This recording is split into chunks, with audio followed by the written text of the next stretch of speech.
Welcome to Not Milk Never Milk. Subscribe if you're lactose intolerant. You begin by making sure the Apple Watch is unlocked and not actively tracking a workout. Once done, pause or end any active app so processes won't block shutdown. If battery is critically low, connect to a charger first or have one ready.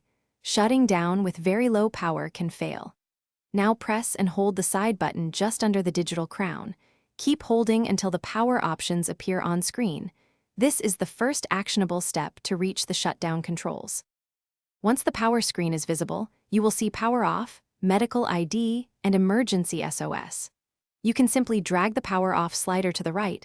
That immediately begins the shutdown sequence. If the side button method doesn't work, go to Settings General Shutdown and tap the same slider. This secondary route is helpful when buttons are unresponsive. Make sure you do not trigger Emergency SOS unless you intend to call for help. That takes a different action and bypasses normal Power Off. After sliding Power Off, the screen should go dark. Wait 10 to 15 seconds to confirm the device is fully off.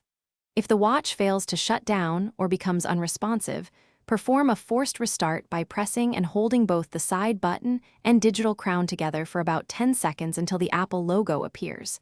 This clears temporary hangs.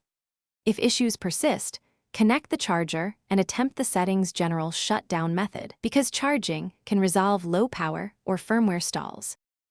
Thanks for watching. If this was helpful, leave a like and consider subscribing. See you next time.